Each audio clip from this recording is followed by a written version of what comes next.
Dear friends, colleagues, ladies and gentlemen, on 25th of February I had the opportunity to give a lecture in Bern on my new definition of health and particularly on some of its consequences. I have translated this lecture into English in order to make it available on my webpage.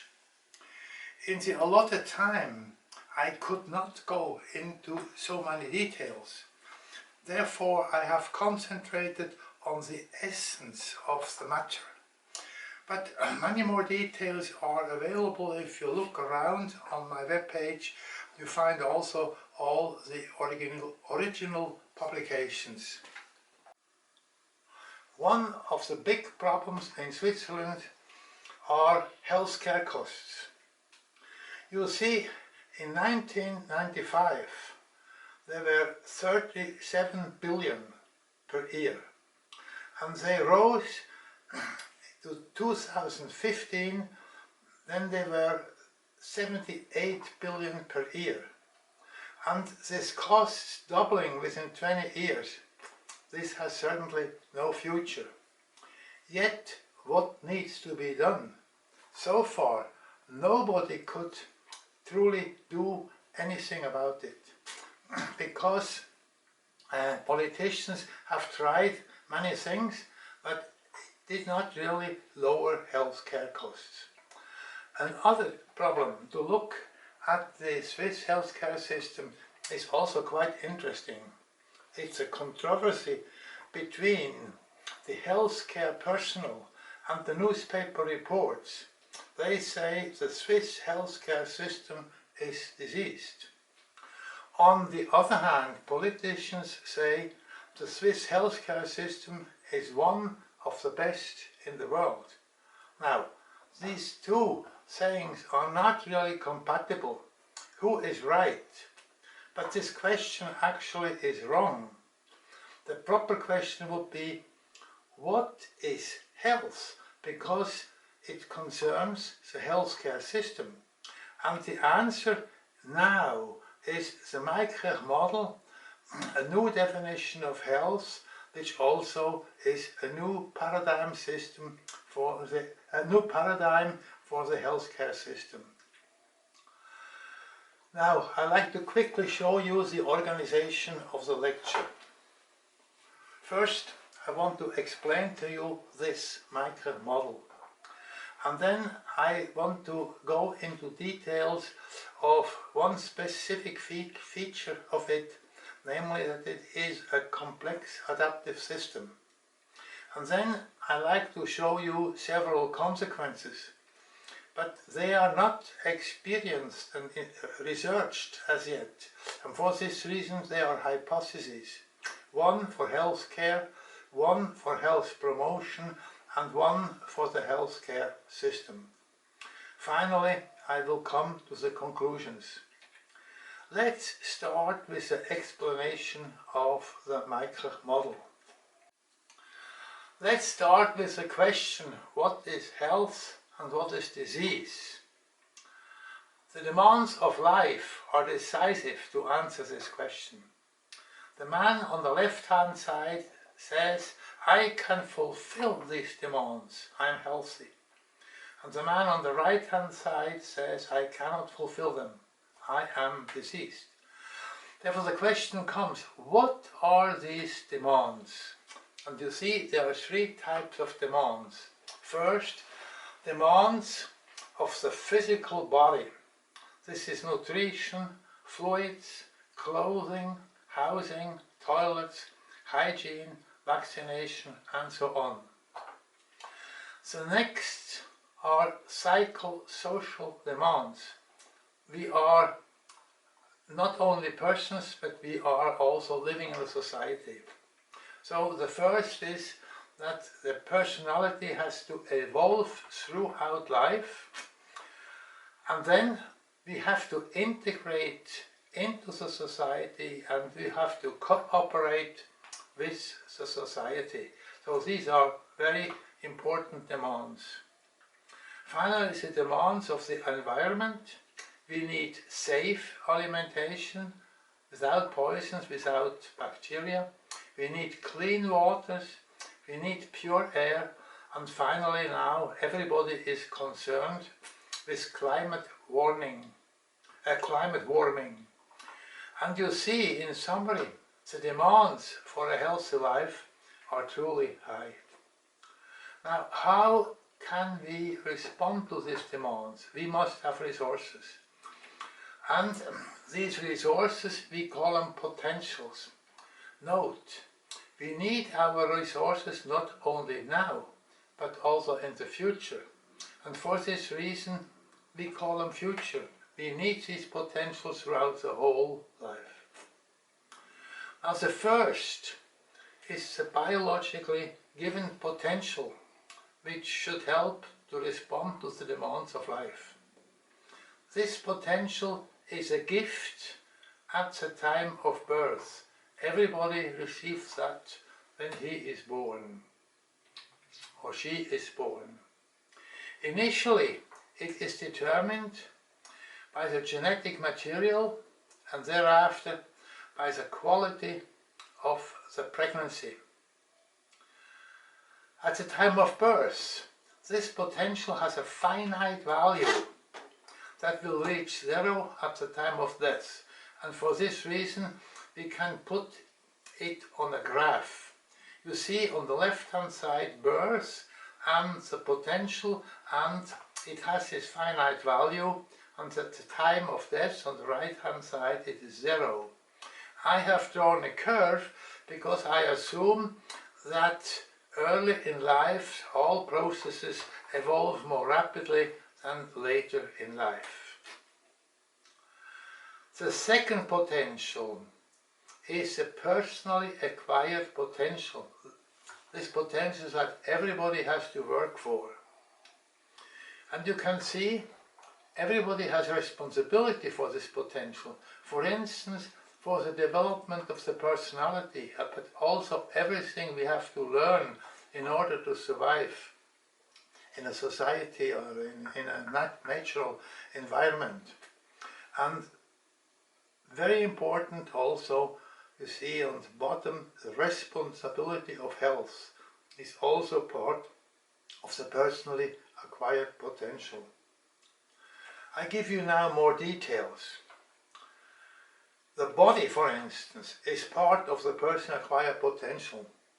You would not think so at the first sight, but imagine a bodybuilder. His physique is described by a large muscle mass. This is not what he has received at birth. He has acquired this muscle mass. Roger Federer also, he has a high tennis potential, but this potential he had to acquire. This was hard work for him. The second point is immunity.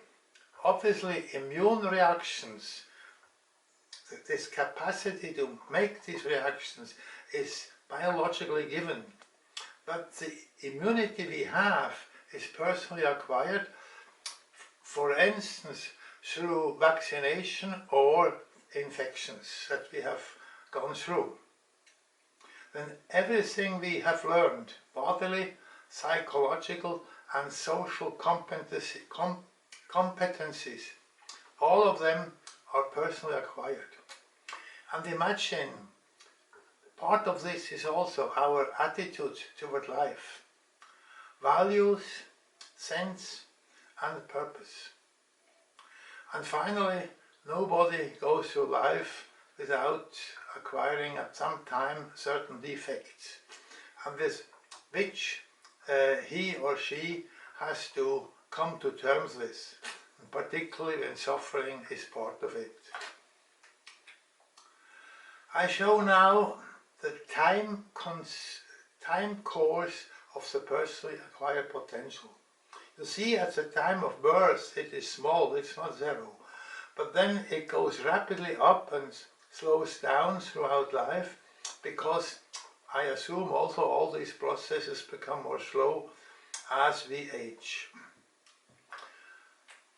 You see, another important aspect, the biologically given potential is a fate. You just receive it, you have nothing to say about it. But the personal and the social responsibility that you have for the personal acquired potential, these responsibilities are very, very important. Now, in practice, we always use the sum of the two potentials. And you see an interesting aspect. As time advances, the contribution of each of the two potentials varies. The biologically given potential goes down and the personally acquired potential can go up, but it can also go down, for instance, in alcoholics or in drug addictions or in any other severe problem. Now, you see the Meikirch model with the demands of life and the two potentials. These are surrounded by the society and the social determinants of health. Examples are drinking water, nutrients, housing, bed, toilet. Nobody makes these matters himself. Everything we actually receive from the society. And then imagine the parents, the schools, the working condition, the healthcare system, and so on are also contributions we receive from the society. They may be good, they may be less highly qualified. This depends on where we live, but that's why the society is very important. Now, around this society, you have the environment with the environmental determinants of health. For instance, air, water and nutrients. They should not be poisoned. We don't want poisons in air or water and nutrients. Then bacteria are all around us, viruses. And nowadays a very important problem is the climate change, which is a big concern today, particularly also in the young generation. Now, having gone through the Meikirch model, I like to give it to you as a wording. Health is a state of well-being emergent from conducive interactions between individuals' potentials, life's demands, and social and environmental determinants. Health results when individuals' potentials and social and environment determinants suffice to respond satisfactorily to the demands of life. Fortunately, this Meikirch model has recently been confirmed by an international group of 14 authors. Sternberg has put this in the Frontiers of Medicine. It's accepted for publication and you will be able to read it later this year. Now I must come to a very interesting and specific feature of the Meikirch model, namely the fact that it is a complex adaptive system. You see, the Meikirch model has 5 components: the demands of life, 2 potentials, social determinants and environmental determinants. And you see the double arrows, which are complex interactions, and there are 10 of them. As a combination of complex interactions and components, such as the Meikirch model, these are conditions sufficient to create a complex adaptive system. And you see another example here, how you can look at it. It is an autonomous unit. It acts always as a whole, never with parts. It has an external border, but this allows some specific input and creates also some specific output.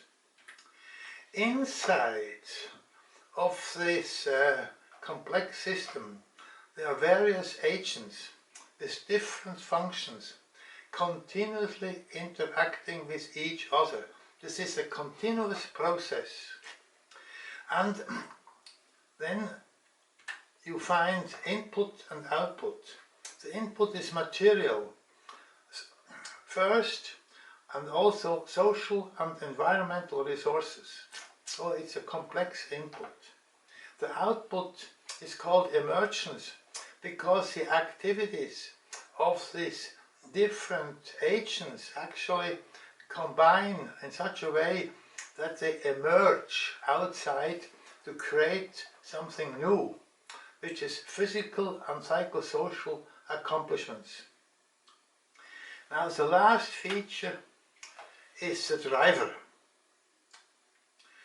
And this driver actually makes sure that the agents really work exactly for this emergence.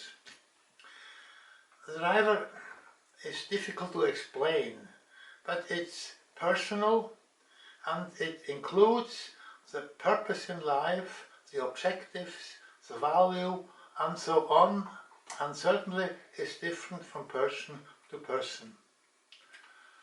Now, when I summarize this complex adaptive system, then you see first, a complex adaptive system is an autonomous unit.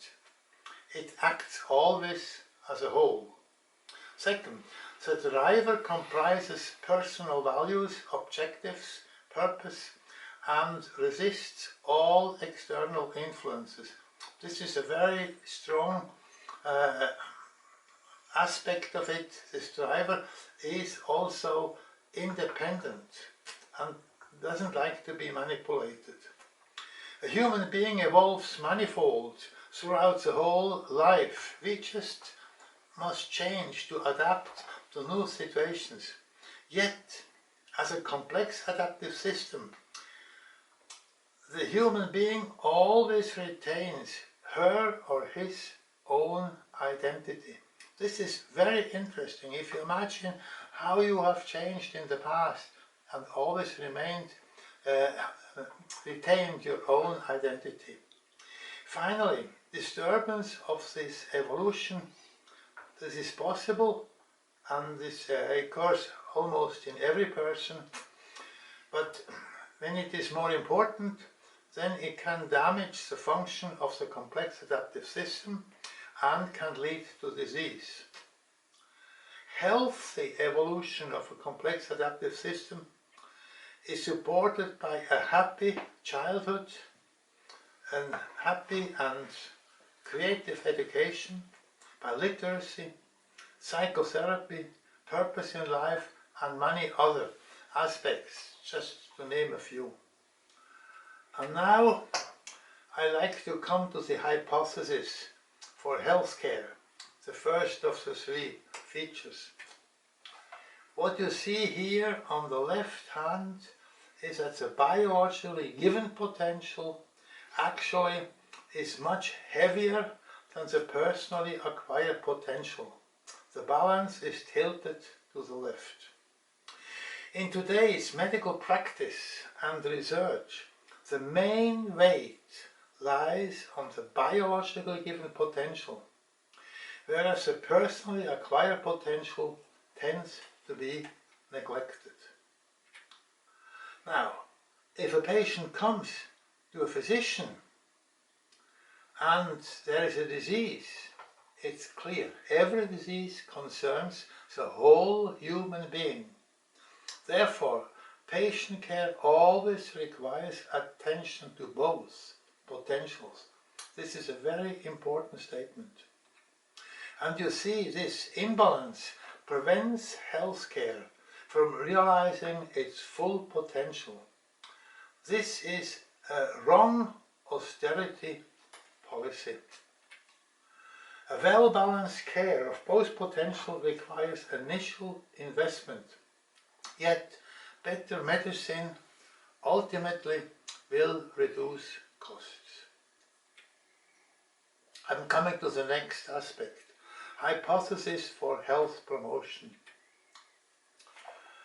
You see, the objective of health promotion is to see that all humans are conscious of their responsibility for health and that they are competent to take good care of their own health. This is the purpose. Now, when you try to put that to this complex adaptive system, then you have the driver which will create problem. Because, as I told you, it resists all manipulations from the outside. And for this reason, the famous good advice that one can give usually is ineffective. Go to a person who is overweight and tell her or him to lose weight and visit this person again a year later. There is no weight loss. For this reason, the question is, how can we get around the resistance of the driver? My first proposal is to start before the maturation of the driver.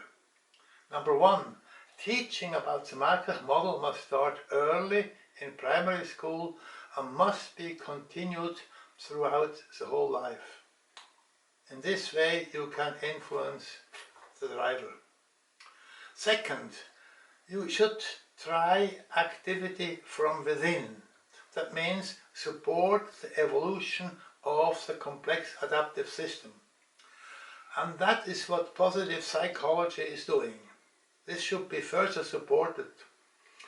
For instance, social competence, mindfulness meditation, very important.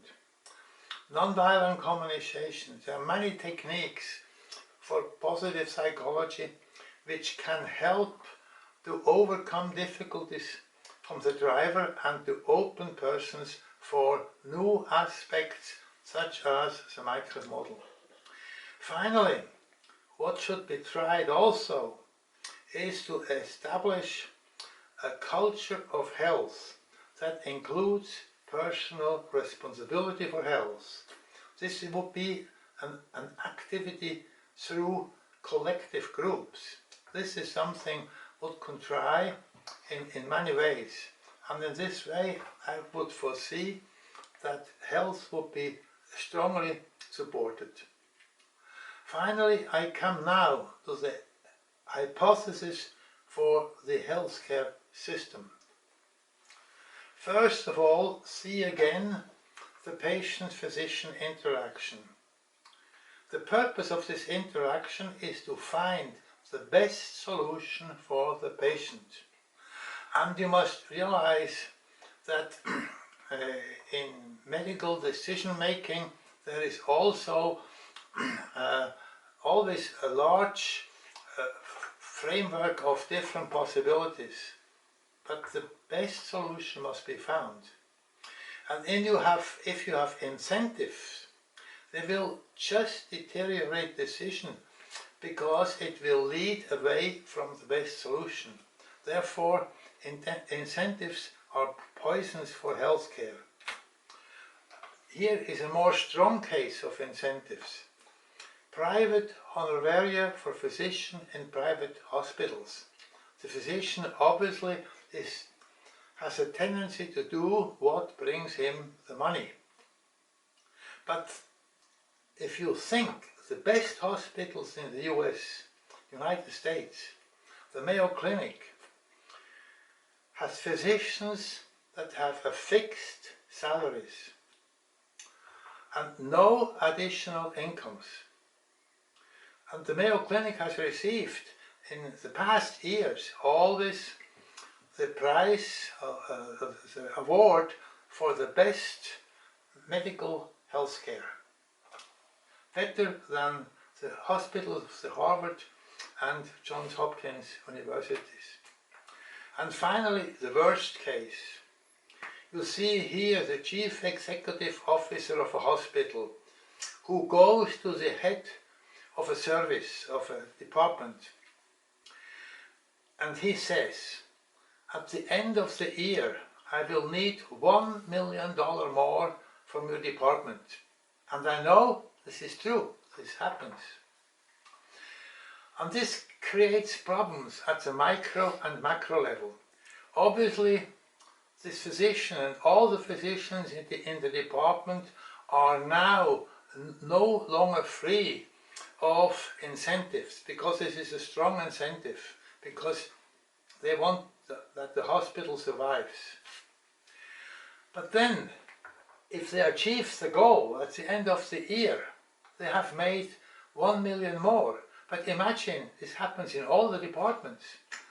And then the hospital will have been much more expensive. And these expenses, these extra expenses, will be paid by either the government or the people with the health insurance, and just how it is divided. But the government, what the government paid, is paid by the people as taxes. Therefore, this is not a way to save costs. This is a way how to increase actually the costs of healthcare. And for this reason, it's my firm conclusion that incentives have no role in the patient-physician interaction.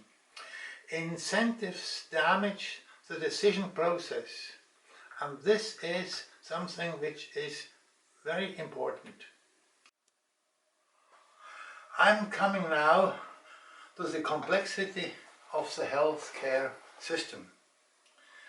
On this picture you see several of the institutions that on people that are part of the healthcare system, and you see all the interactions, and it's truly complex. But you must realize this picture is not complete. If you would make it more complete, then it would be even much more complex. And so far, much injustice has resulted from the incentives and the resulting power plays. And this certainly is not useful for patient care. Now, what can be done? Only mutual agreement about the common goal can lead to qualitatively high-standing solution. And this common goal can be only health, because the healthcare system is about producing better health for the people. And therefore, the common goal should be clearly formulated, and this is possible with the Meikirch model. And for this reason, the Meikirch model should become the vision for which everybody is working.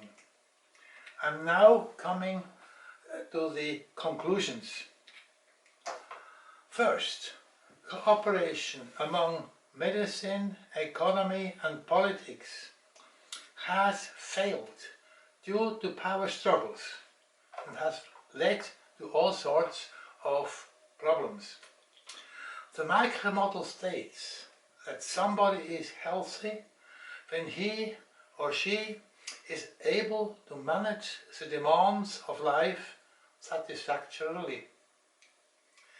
The two resources of each human being are a biologically given and a personally acquired potential. The demands of life and the two potentials are surrounded by the society and the environment. The personally acquired potential has to assume personal responsibility for all its complex interactions. The 5 components of the Meikirch model, together with the 10 complex interactions, form a complex adaptive system. The driver of this system conducts it for each person in a specific direction that is individual and that resists influences from the outside. Health promotion may therefore become more effective if it is started before the driver, of the system is mature. For instance, starting health promotion in primary school. Most indications for medical interventions are associated with a wide margin of discretion. Therefore, incentives damage the quality of medical decisions and are to be avoided. In the healthcare system, the Meikirch model is a new paradigm. As such, it is an instrument to consensually find new solutions for hitherto poorly managed problems. Thank you for your attention.